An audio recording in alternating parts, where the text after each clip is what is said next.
I'm more a savory guy than a dessert guy, but if I have to have a dessert, it's one of my favorites, a Tarte Tatin. Caramelized apple tart cooked upside down. Love it. So we're making caramel in a pan, basically covering the pan with sugar. And into this, I'll put a vanilla pod.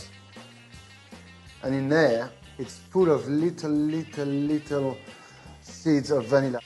So while the sugar is getting ready, keep your eye on it because it goes very quickly. I'm going to peel my apples.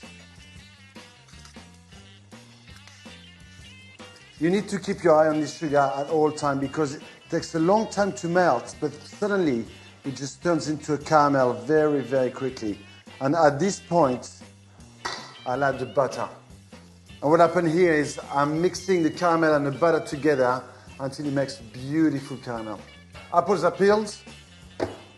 All I need to do now is cut them in half.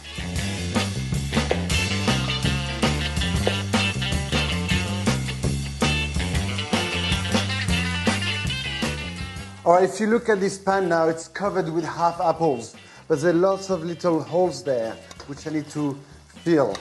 So what I do is cut my halves in quarters,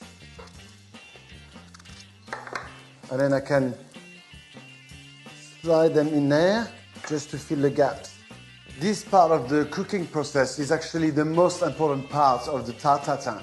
Tarte Tatin doesn't cook in the oven, it cooks on the stove. So all those apples are going to stew together, all the juices, the caramel, the butter are going to cook together for the next 15 minutes slowly.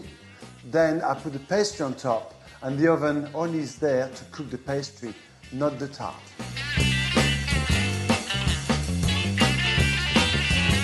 Cooking very slowly in that beautiful caramel. But I'm just going to check the bottom to see how they're going. The apples are softened, beautiful caramel, smelling good. It's time to put the pastry on.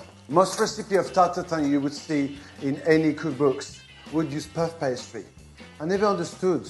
My mom used to cook with savory short crust pastry.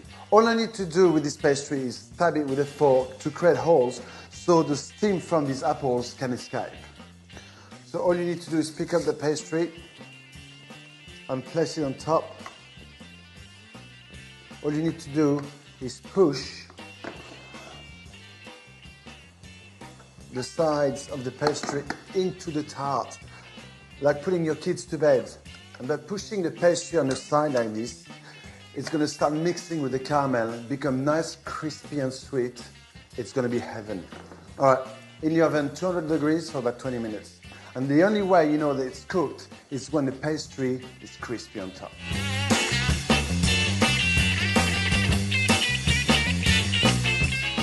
All right, it's been 20 minutes. Let's check that tart.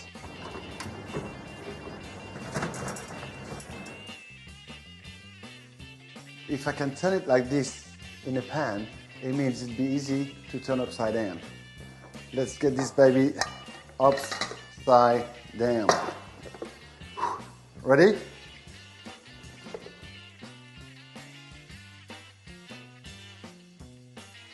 This is as good as my mom would do, and that makes me proud. I'm gonna let it cool a little, and most people have ice cream with it. I'm gonna have crème fraîche.